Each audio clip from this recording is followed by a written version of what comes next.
Utilizar ou não o Kubernetes? Essa é a questão. Sempre que nós queremos colocar aplicações de forma escalável e de grande porte em um ambiente de nuvem, vem de cara o Kubernetes como opção. E não é para menos. O Kubernetes ele é de longe a principal ferramenta de orquestração e execução de containers no mercado. E aí você pode estar pensando, mas Fabrício, eu não conheço o Kubernetes, por conta disso, eu não posso utilizar um ambiente de cloud, eu não posso colocar minha aplicação de forma escalável para rodar num ambiente moderno ou algo do tipo. Fabrício, a minha empresa ela está começando um projeto, eu tenho ali um monolito, a gente quer escalar em algum momento, a gente vai crescer, mas por enquanto a gente é pequeno, o que eu faço? Então, essas e outras dúvidas eu vou tirar com você nesse vídeo.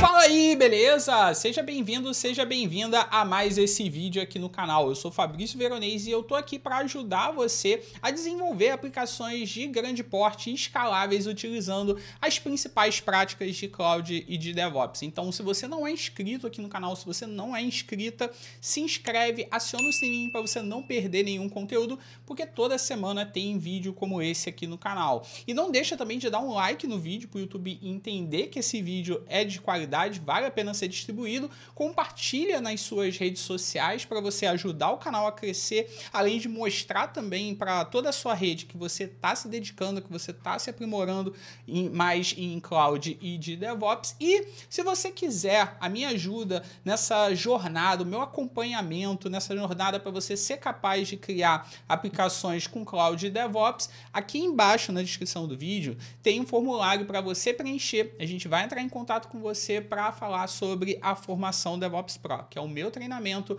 onde eu mostro todo esse ecossistema utilizando as principais ferramentas do mercado. Então, entra aí, preenche que a gente vai bater um papo.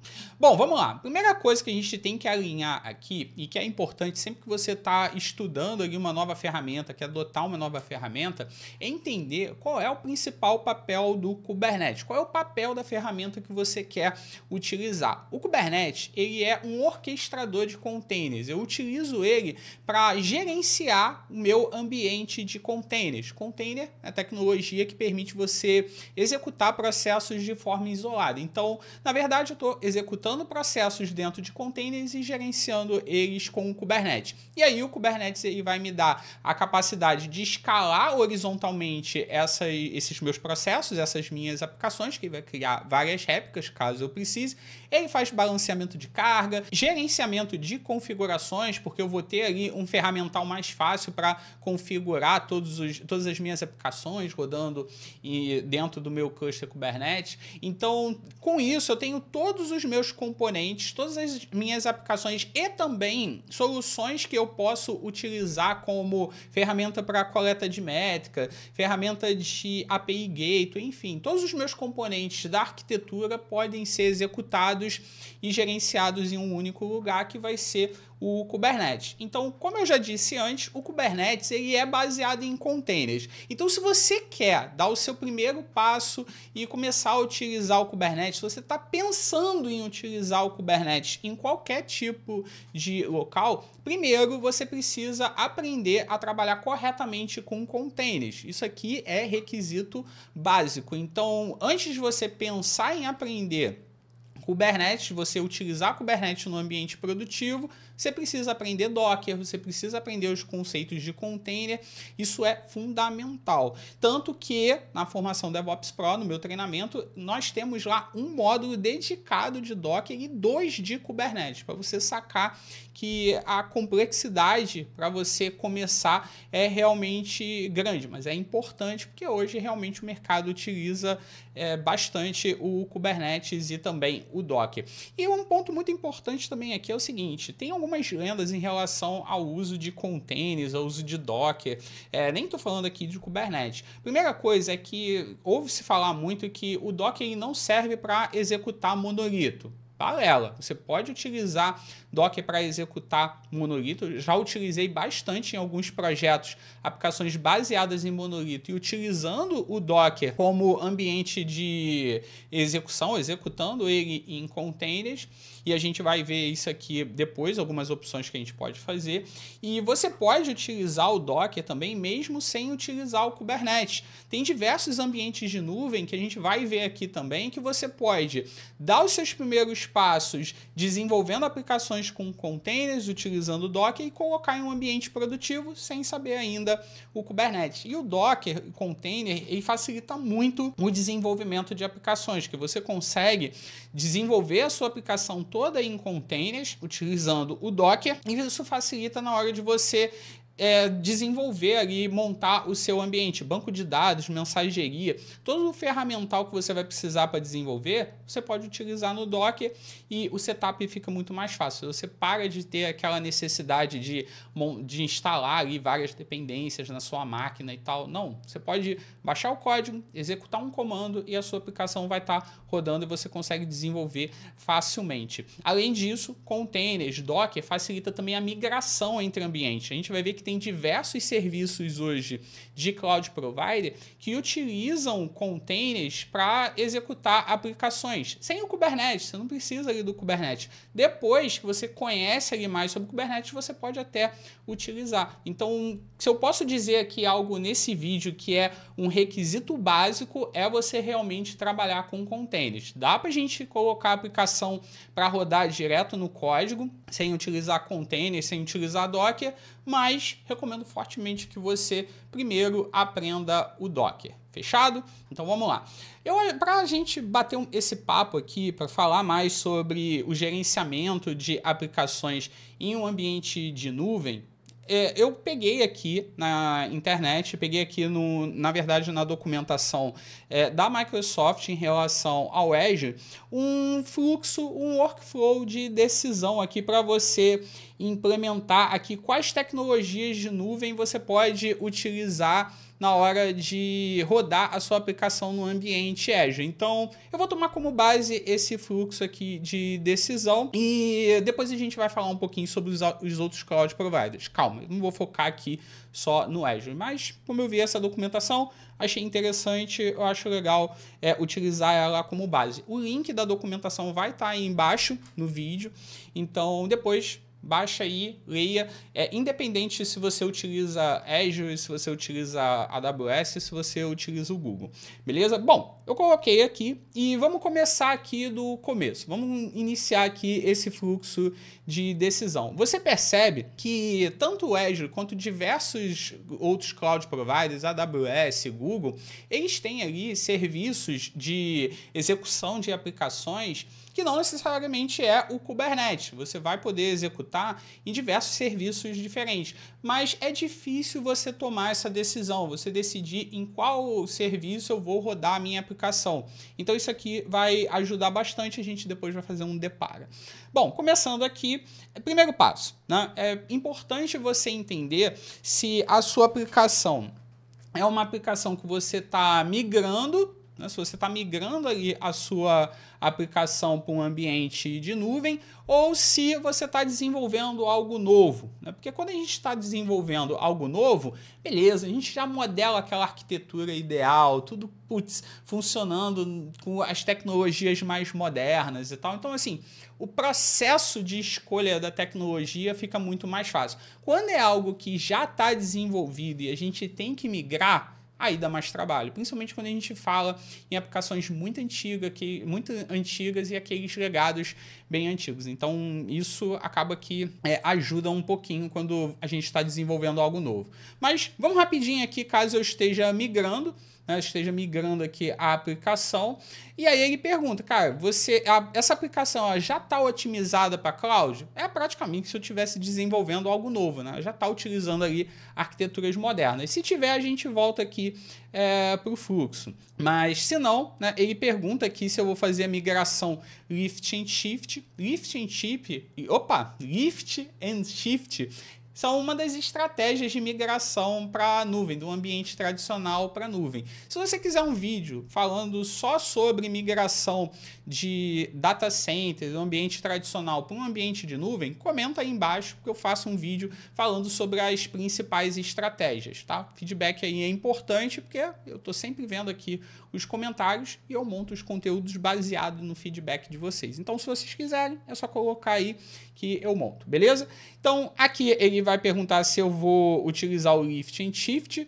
Caso eu queira, né, ele vai perguntar se a aplicação ela é containerizável. Aí vai voltar aqui para o fluxo principal. Então, por enquanto, vamos botar aqui o pior cenário, né? Ela não é containerizada, né? Ela não é pronta para ser executada em containers. Então, você percebe aqui que mesmo a aplicação legada, monolito, quando ela está pronta para ser executada em um ambiente de containers, eu tenho diversas opções nos cloud providers para executar as minhas aplicações. Quando eu não tenho essa aplicação de forma preparada para executar em containers, cara, o meu leque de opções aqui, ó, diminui bastante. Então, no caso aqui, vamos botar o pior cenário, ela não é pronta para ser executada em containers. Então, vou botar aqui não. E ele me pergunta aqui se é uma aplicação fechada, se é um pacote fechado, se é uma aplicação que eu tenho ali a licença, mas é um produto de prateleira. Se for, ele me recomenda máquina virtual. Por que isso? Porque máquina virtual é o ambiente ali mais semelhante a um data center. Quando a gente fala em ambiente de data center, eu tenho máquina virtual, máquina física, tenho switches, cabos de rede, por aí vai, onde eu gerencio a minha infraestrutura. Na nuvem, se eu utilizar a máquina virtual, vou ter algo similar. A única diferença é que eu não vou estar gerenciando o hardware. Já é alguma coisa, já é um benefício, mas eu não estou utilizando todo o potencial de nuvem ou até perto de utilizar o Kubernetes. Caso não seja, claro, ele vai recomendar aqui alguns produtos da Microsoft, do Azure, né? Claro, peguei da documentação, então ele vai recomendar aqui o Azure Spring Apps, que é um serviço específico para você rodar aplicações baseadas no Spring, que é um framework de Java, ou o Azure App Service, que é um serviço do Azure que faz com que você consiga executar aplicações web. E aí você pode executar diversos projetos diferentes, .NET, Python, Java e por aí vai. Se você quiser ver um vídeo sobre o Azure App Service, coloca aqui embaixo nos comentários. Aliás, se você quiser ver qualquer vídeo em relação a qualquer um desses serviços, me dá o feedback aí embaixo. Mesmo que não seja Azure, seja AWS, Google, me dá aí embaixo o seu comentário falando: Fabrício, quero conteúdo sobre tal coisa, sobre tal serviço. Coloca aí que, como eu disse, eu vou ler. Bom, então legal. Pegamos aqui o cenário mais caótico, onde eu não tenho ali a aplicação pronta para ser containerizada. Agora vamos aqui para o Happy Path, né? Vamos para o caminho feliz aqui. Começando aqui no Start, vamos supor que eu vou criar algo novo, porque se eu for migrar e já estiver pronto para a nuvem, ele já bota aqui direto. E aí ele pergunta, beleza, você quer criar algo novo, você quer controle total do seu ambiente? Se eu botar assim, claro, vai me recomendar máquina virtual, que é ali o ambiente mais próximo de um data center, de um ambiente de servidor, onde realmente eu tenho todo o controle sobre o ambiente, mas eu também tenho ou pelo menos boa parte da responsabilidade no gerenciamento. Eu só não vou ter aqui a responsabilidade em relação ao gerenciamento de hardware, mas, cara, software, sistema operacional, runtime e tudo mais, eu vou ter que gerenciar ali no braço. Então, não quero isso aqui. Então, eu não quero controle total. Ele pergunta aqui se eu estou trabalhando com aplicações baseadas em batch, se eu vou rodar ali rotinas pesadas em batch. No caso aqui não, vamos supor que a gente esteja desenvolvendo uma aplicação web, então não é uma aplicação em batch. Caso seja, eu tenho o Azure Batch para isso, para rodar essas rotinas, mas não é uma aplicação web. E aí me pergunta, cara, você está rodando uma aplicação com Spring Boot? Você está utilizando o framework Java para desenvolver a sua aplicação? Se eu tiver, putz, beleza, eu já tenho aqui uma opção legal para eu poder rodar a minha aplicação, que é o Azure Spring Apps. certo? Então, se você desenvolve em Java, se você utiliza o Spring, você já tem aqui essa opção aqui que é o Azure Spring Apps. Mas caso você não esteja rodando uma aplicação em Java com Spring Boot, a gente vai para o próximo tópico aqui. Putz, eu não quero utilizar o Azure Spring Apps, vamos para o próximo tópico. Ele pergunta aqui se a minha aplicação ela é baseada em eventos e tem um tempo de processamento curto. Aqui no caso, não é. Eu estou trabalhando com uma aplicação web, ela não tem ali um processamento curto, não é baseada em evento, é uma aplicação web com várias regras de negócio, onde eu vou ter essa necessidade de escalar. Então, ela não vai atender aqui os requisitos. Mas caso fosse, caso tivesse ali nesses requisitos, eu poderia trabalhar com Azure Function. Beleza, fechado, posso passar aqui para o próximo. E aqui ele já pergunta, cara, você quer trabalhar com uma plataforma que gerencia aplicações web? Putz, olha só, bateu um requisito aí do meu projeto, uma aplicação web que eu quero rodar no ambiente de nuvem, não quero trabalhar com containers. Putz, cara, olha, o Azure App Service, ele passa a ser uma opção para mim, caso eu não queira trabalhar com containers, não quero trabalhar com Kubernetes, eu posso utilizar o Azure App Service.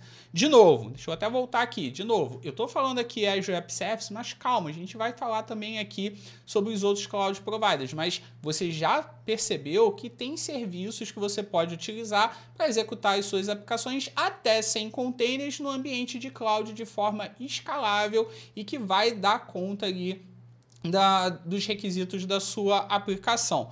Ok, mas putz, cara, eu tenho aqui um ponto muito importante.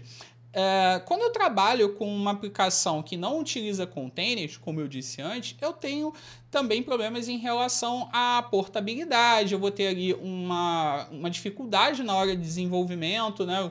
O Docker, o container, ele me ajuda nesse processo de desenvolvimento, na hora de desenvolver as minhas aplicações, na hora de ter essa portabilidade de um cloud provider por outro. Então, cara, eu quero utilizar containers. Então, eu não vou usar o Kubernetes, mas eu quero utilizar containers. Então, esse cara, eu vou pular. Apesar do Azure App Service ele suportar containers também, mas vamos seguir aqui o fluxo. Então, vou botar aqui não. Ele pergunta se eu quero um ambiente totalmente gerenciado, totalmente orquestrado, e aqui no caso ele recomenda o Azure Container Instance. Particularmente, esse serviço aqui específico eu não utilizaria, porque ele é difícil de escalar ali, ele é feito para executar um único container, então eu não utilizaria ele para esse cenário. Então aqui eu vou avançar um pouquinho, e aí ele vai perguntar aqui se eu tenho familiaridade com Service Fabric ou se eu vou utilizar .NET Framework mais antigo. E aí ele recomenda o Azure Service Fabric. Eu vou pular aqui o Azure Service Fabric porque ele entra um pouco aqui em conflito com um dos tópicos do meu fluxo de tomada de decisão em serviços ou ferramentas que eu vou adotar. Eu vou falar um pouquinho sobre eles depois, mas um dos tópicos que eu levanto é adoção de mercado. E, sinceramente, eu não vejo muito o mercado utilizando o Azure Service Fabric. Se você utiliza e, cara, funciona para você, você tem aí bons cases de uso do Service Fabric, comenta aí embaixo para mim que, putz, é importante. Eu realmente vou te falar a verdade, nunca utilizei. Gosto dos serviços do Azure, mas nunca utilizei o Service Fabric, não vejo muito a adoção dele, certo? E aqui no caso, ele pergunta se eu quero utilizar, no caso, o OpenShift, né, que é o serviço de gerenciamento de aplicações da Red Hat, é um serviço completo que tem diversas ferramentas e tal. Já teve vídeo aqui no canal sobre OpenShift, se vocês quiserem mais vídeos sobre OpenShift, coloca aí. E no caso, se eu quiser utilizar o OpenShift, eu posso adotar o Azure Red Hat OpenShift Service, certo? Caso não, né, ele pergunta se eu quero ter acesso às APIs do Kubernetes, ou seja, putz, você tem conhecimento em Kubernetes para utilizar um ambiente de containers com o Kubernetes? Se eu tiver, ele vai me recomendar o serviço de Kubernetes do Azure, que é o AKS. Mas não, eu quero utilizar containers, eu não conheço ainda o Kubernetes, eu não consigo gerenciar hoje um ambiente Kubernetes, não tem problema. Aqui, ó, ele tem o Azure Container Apps. Então você percebe que seguindo o fluxo de sugestões do Cloud Provider, você vai encontrar o serviço que vai ser mais adequado ali para a sua necessidade e para os seus requisitos. Você não necessariamente vai utilizar o Kubernetes. Então é importante você ter isso em mente sempre. E aí você pode estar falando, ah, Fabrício, mas aí você só falou de Azure, você só falou aí de Microsoft e tal. Calma, aqui ó, se a gente vir aqui, deixa eu compartilhar minha tela de novo, tem aqui ó uma tabela com um deparo aqui, um comparativo com os serviços da Microsoft, né, do Azure, que a gente viu naquele fluxo, naquele workflow, com outros serviços dos outros cloud providers. Então, putz, bateu ali naquele fluxo que você deve utilizar o Azure App Service. Cara, se você vai utilizar um ambiente AWS, você pode utilizar o Elastic Beanstalk ou o AWS App Runner. Se você tiver no Google, putz, o App Engine pode ser uma boa opção para você. Máquina virtual, EC2 Compute Engine. No caso aqui do Spring Apps, tem aqui os comparativos. Então você tem aqui o depara de cada cloud provider. Só aqui realmente do Red Hat OpenShift que eu não achei ali um serviço OpenShift no Google. Se você conhece, comenta aí embaixo. Eu procurei lá na documentação e realmente não achei. E você percebe que todos eles têm ali um serviço de Kubernetes e também um serviço para executar containers de forma gerenciada pelo Cloud Provider. Um ponto aqui de atenção, né, em relação a esses serviços é o seguinte, quando a gente roda um serviço que pertence a um cloud provider específico, eu estou me atrelando àquele cloud provider, eu estou tendo ali um lock-in, né? Eu estou tendo ali uma dependência em relação à ferramenta daquele cloud provider. No Kubernetes eu acabo não tendo isso porque todos eles têm serviço de Kubernetes, o Kubernetes é padrão, então eu consigo ter uma portabilidade mais fácil. Mas, se você estiver utilizando um ambiente de containers, se você estiver utilizando Docker ou outra ferramenta de containers, como eu disse antes, que é altamente recomendado, você não vai ter ali uma migração tão simples ou tão transparente quanto utilizando um Kubernetes, mas também não vai ser um mistério, porque quando a gente trabalha com containers, uma das características, uma das vantagens que a gente tem é a portabilidade. Então, esse fluxo que eu mostrei para você e essa tabela comparativa que vai estar aí embaixo na descrição do vídeo vai te ajudar no processo de decisão. Agora deixa eu te falar um pouquinho sobre como eu faço o meu processo de decisão para adotar um serviço de cloud ou uma ferramenta. Primeira coisa, eu levanto os requisitos do projeto, os requisitos da empresa, possíveis parcerias que a empresa tenha. Vamos dizer que a empresa tem ali uma parceria com algum cloud provider, como por exemplo o Google. Putz, eu vou dar preferência aos serviços do Google, a não ser que fale, não, você tem liberdade para utilizar aí o que você quiser, mas eu mesmo assim vou dar preferência para o Google, porque a empresa já tem ali uma parceria, já tem ali um contrato, já tem uma facilidade. Então, eu levanto todas as características do projeto, levanto também o conhecimento da equipe que vai utilizar e vai tocar esse projeto, vai utilizar a ferramenta e tocar esse projeto para saber o que eles já conhecem. Se a minha equipe, a maioria conhece, sei lá, AWS e, putz, eu tenho a opção de utilizar a AWS, né, como eu disse antes, pô, a empresa me dá liberdade para escolher o cloud provider, muito provável eu vou escolher ali, eu vou tender a escolher a AWS, mas não, putz, eu tenho que utilizar os serviços do Google porque é um requisito do projeto, aí não tem jeito, eu vou escolher o Google e vou ver ali o serviço que eu vou utilizar. E além disso, outro ponto muito importante, que foi até o que eu falei ali no fluxo, é a adoção da ferramenta ou serviço no mercado. O quão fácil é encontrar documentação, comunidade ativa sobre aquele serviço ou ferramenta e também quanto é fácil ou não contratar pessoas para utilizar aquela ferramenta. Outro requisito que eu levo em consideração. E outro, é claro, o custo. Então, esses 4 pontos, né, que eu falei agora, você tem que levar em consideração. Requisitos do projeto, adoção de mercado, conhecimento da equipe e também o custo. Se você tiver um projeto que ele não necessita ter tanta escalabilidade, que ele não precisa ter ali um gerenciamento, uma criticidade tão alta, ele pode inclusive ter downtime em algum momento, cara, talvez Kubernetes não seja a opção para você. Caso você queira ter ali um custo baixo inicial, porque você tem um projeto pequeno, talvez também não seja para você. Então, eu espero que esse vídeo tenha ajudado você a entender mais que o Kubernetes ele não é a única opção para você trabalhar com entrega de aplicações de forma moderna em um ambiente cloud, mas que sim, o uso de containers é, cara, altamente recomendável, eu diria assim, quase que obrigatório, e que você, levantando os requisitos corretos do projeto, conhecendo as disponibilidades de serviço que você tem para ser utilizado, você pode tomar a decisão correta, beleza? Se esse vídeo ajudou, você comenta aí embaixo, #RumoElite, que eu quero esse feedback de você, e não deixa também de se inscrever no canal se você não é inscrito, se você não é inscrita, acionar o sininho, dar um like no vídeo, compartilhar o vídeo nas redes sociais, e se você quiser saber mais sobre a formação DevOps Pro, o link do formulário está aí embaixo para a gente entrar em contato com você, beleza? Um abraço, até o próximo vídeo, valeu!